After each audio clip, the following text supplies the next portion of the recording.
بسم اللہ الرحمن الرحیم الصلاۃ والسلام علیک یا سیدی یا رسول اللہ وعلی آلک و اصحابک یا نور اللہ۔ درود شریف پڑھنے اور لکھنے سے گرہیں کھلتی ہیں، مسئلے حل ہوتے ہیں، راہیں بنتی ہیں۔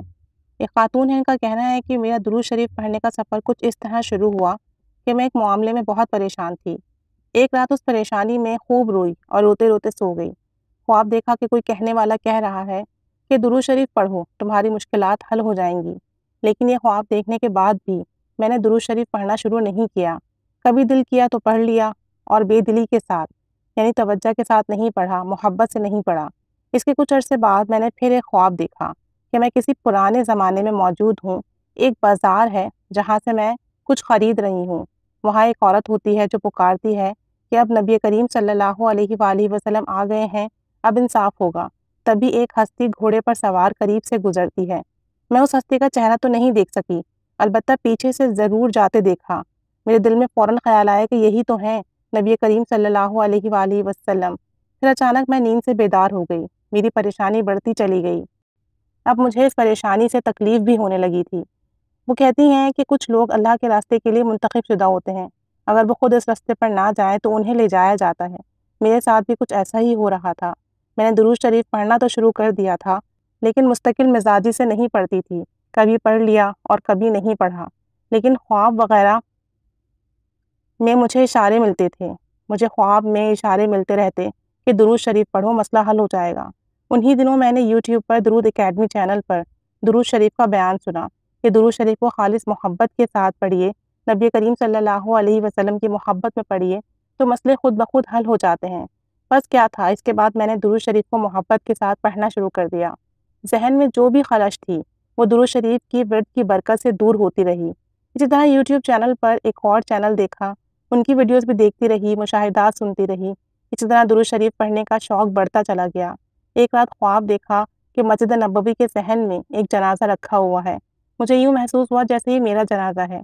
اس خواب کے دیکھنے کے بعد میں نے 1 کروڑ مرتبہ درود شریف پڑھنے کی پکی نیت کر لی۔ شروع میں کثرت سے درود شریف پڑھنے لگی، پھر درمیان میں کمی آنا شروع ہو گئی۔ اس کے بعد میں نے خوب محبت سے، خوب محنت سے درود شریف پڑھنا شروع کر دیا۔ ایک دن یوٹیوب چینل پر دلائل الخیرات کے فوائد سن رہی تھی، جس میں بتایا گیا کہ جو شخص دلائل الخیرات پڑھتا ہے اسے نبی کریم صلی اللہ علیہ وسلم کی محبت حاصل ہوتی ہے۔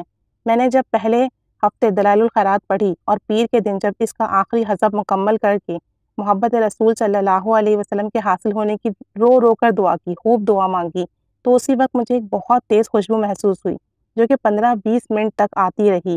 کشائش کا سلسلہ شروع ہونے لگا۔ مجھے اہل بیت سے بہت محبت ہے۔ ایک مرتبہ خواب میں اہل بیت کی زیارت نصیب ہوئی۔ ان کے ساتھ آنکھیں چندیاں دینے والا ایک عظیم الشان نور تھا، اتنا تیز نور تھا کہ میری آنکھیں بند ہونے لگیں، میری آنکھیں اس نور کو نہ دیکھ سکیں۔ ایک رات درود شریف کا ورد کر کے سوئی تو خواب دیکھا کہ تمام گھر والے سو رہے ہیں۔ مجھے خواب میں ہی گلی کے اندر کچھ مردوں کی آوازیں آتی ہیں، وہ ہمارے ابو کا نام لے رہے ہیں اور کہتے ہیں کہ ہم ان کی بیٹیوں کو لے جاتے ہیں، ان کی عزت خراب کر کے انہیں بدنام کرتے ہیں، اور وہ آوازیں جیسے ہمارے کمرے کے قریب ہی پہنچ رہی تھیں۔ میں خواب میں ہی درود ابراہیمی کا ورد شروع کر دیتی ہوں۔ جیسے ہی درود شریف کا ورد شروع کر دیتی ہوں، وہ آوازیں آہستہ آہستہ کم ہو جاتی ہیں۔ میں اپنی بہن سے کہتی ہوں کہ یہ لوگ درود شریف کی وجہ سے اندر نہیں آ سکتے، لہٰذا ڈرنے یا پریشان ہونے کی قطعاً ضرورت نہیں۔ اس کے بعد میں نے خواب دیکھا کہ میں عمرے پر جا رہی ہوں، اور خواب میں وہ میرا تیسرا عمرہ ہوتا ہے۔ ایئرپورٹ پر مجھ سے چیکنگ والی خواتین کہتی ہیں کہ آپ تو ماشاءاللہ سے 2 عمرے کر چکی ہیں۔ میں ان سے کہتی ہوں جی ہاں، ایک مرتبہ مجھے اس عمرے کی سعادت رمضان المبارک میں نصیب ہوئی، اور اب اللہ کے فضل و کرم سے پھر جا رہی ہوں۔ میں نے 1 کروڑ مرتبہ درود پاک کی نیت کی ہوئی ہے، اور میں یہ درود شریف کا ورد کرتی ہوں، اللہم صلی علی محمد وآل محمد، اللہم صلی علی محمد وآل محمد۔ اس کے علاوہ میں درود رحمت، درود خضری، درود ویسیہ کمالیہ، درود غوثیہ اور درود تاج بھی پڑھتی ہوں، کیونکہ درود شریف پڑھنے اور لکھنے سے گرہیں کھلتی ہیں، مسئلے حل ہوتے ہیں، مشکلات ختم ہوتی ہیں۔ آخر میں اللہ تعالیٰ سے دعا کرتی ہوں کہ درود پڑھتے رہنے کی توفیق مجھے تا عمر عطا ہو، اور یہ درود پڑھنے کا سفر ہمیشہ جاری و ساری رہے۔ اللہ تعالیٰ سب پر رحمت کی نگاہ فرمائے اور خوب خوب درود و سلام پڑھنے کی توفیق عطا فرمائے، اور درود پاک کی برکت سے سب کی مشکلیں حل کرے، سب کے کام آسان کرے، سب کے معاملات سنوار دے۔ بے شک درود پاک گرہیں کھولنے کے لیے کافی ہے، مسئلے حل کرنے کے لیے کافی ہے۔ محبت سے پڑھیے، خوب دل لگا کر پڑھیے، توجہ سے پڑھیے تو خوب برکتیں حاصل ہوں گی انشاءاللہ تعالیٰ۔ اللہ تعالیٰ ہم سب پر رحمت کی نگاہ فرمائے، آمین بجاہ النبی الآمین صلی اللہ علی محمد صلی اللہ علیہ وآلہ وسلم۔